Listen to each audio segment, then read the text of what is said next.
Hello दोस्तों, मैं भारतू कंबोज आप सबका ब्रिज टू सक्सेस 360 पे बहुत बहुत स्वागत करती हूँ। जैसे कि आपको पता ही है, एम्स सीआरई का नोटिफिकेशन जारी हो चुका है जिसमें जूनियर स्किल स्टेनोग्राफर और personal assistant and private secretary की वैकेंसी आई हुई है और उसी के लिए हम प्रिपरेशन कर रहे हैं। तो चलिए स्टार्ट करते हैं आज की डिक्टेशन से, जो कि है कैलाश चंद्रा मैगजीन से ट्रांसक्रिप्शन नंबर 3। चलिए स्टार्ट करते हैं। Get ready start.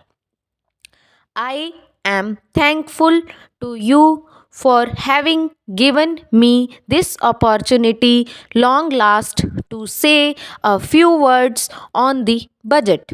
Already much has been said and I think the finance minister has come in for his share of congratulations as well as criticisms. So there is not very much to say, but I should like to say a few words. The increased development expenditure and the absence of any new taxation has earned for the budget a good response even from the businessmen. I especially welcome the relief given to the middle classes by raising the exemption limit to income tax in respect of personal income. No doubt, this is some relief to the middle classes, but I would request the finance minister if he could to raise his exemption limit from rupees 4,000 to rupees 6,000, as that would give substantial relief to the middle classes.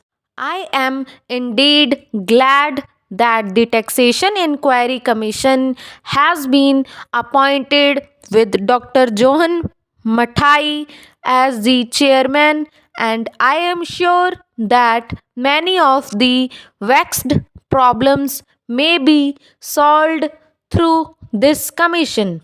At the same time, I would request the finance minister to put off the estate duty bill for the present, since this inquiry commission has been appointed and they may go into this question. For I feel that it is not an opportune moment to put on more taxes on the people. Already, as Mr. Gadgil has pointed out, there are so many taxes on the people. The people are overburdened by taxes and they are just trying to recover their stability. So, in regard to estate duty, I would ask him to consider about it. My reason for asking it to be postponed is, as I have said, that the people are still facing economic distress, and then our government is not able to offer the amenities which other countries have, where the estate duty exists, such as free compulsory education for children, free medical aid, homes for the poor and the destitute, old age pension, etc. So, my humble suggestion is that this point may be considered by the Taxation Inquiry Commission. I agree that there is a brighter side of the picture, and that instead of continually harping on our poverty, we should also see the bright side. We are making encouraging progress towards laying the foundation of a welfare state. With the cooperation of all and the implementation of the 5-year plan, I am sure, sir, that we should be able to lay the foundations and fulfill the dreams of India. It is indeed encouraging to know from the finance minister that there is a tendency of lowering food prices all over the world, and in that case the prices in our country too would be lowered. Regarding defense, for obvious security reasons, I do not agree with my friends who say that the expenditure should be curtailed. It is not advisable to take any undue risks and slacken the defense arrangements.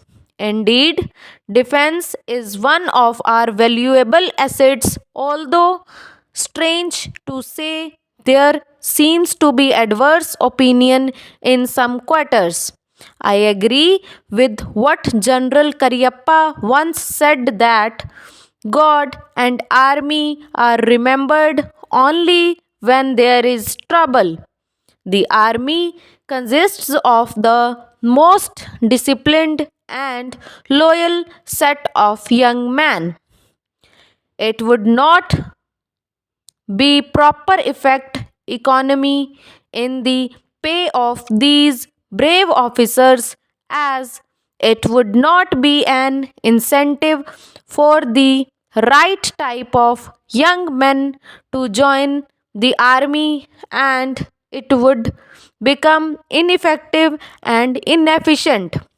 I believe already officers who were drawing rupees 1400 as their pay are now getting only rupees 700 and about rupees 100 as allowance.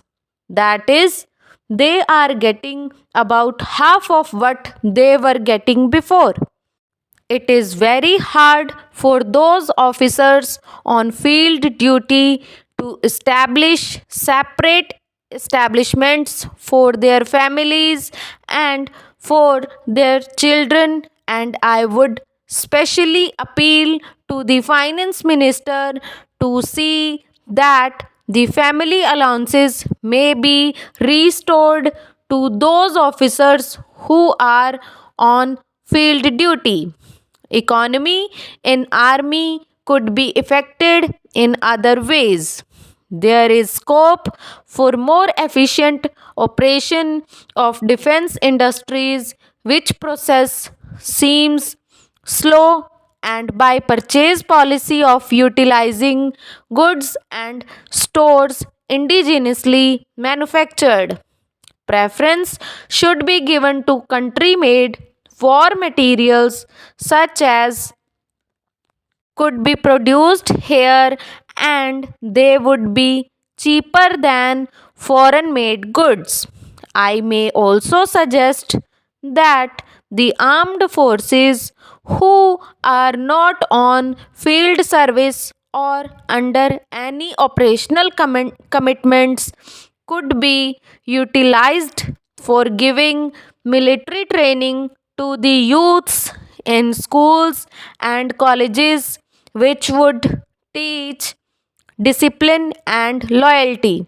The university authorities should make military training as part of their compulsory education, just as they have adopted social, domestic, and political sciences. The National Cadet Corps is already inculcating military training in some universities such as Bombay and Calcutta. But if military training is made compulsory for our university students, it will go a long way. Stop. So guys, आज की dictation Kailash Chandra dictation transcription number 3 हमने आज complete करी है. I hope कि आपने इसमें बहुत अच्छे से डिक्टेशन लिखी, और आप इसको चेक करके कमेंट सेक्शन में ये भी बताएं कि आपके कितने % एरर आ रहे हैं, ताकि हम इसको बाद में एनालाइज कर पाएँ कि आपकी तैयारी किस लेवल की है, and then we will discuss कि तैयारी को और अच्छा कैसे किया जा सकता है. Thank you so much.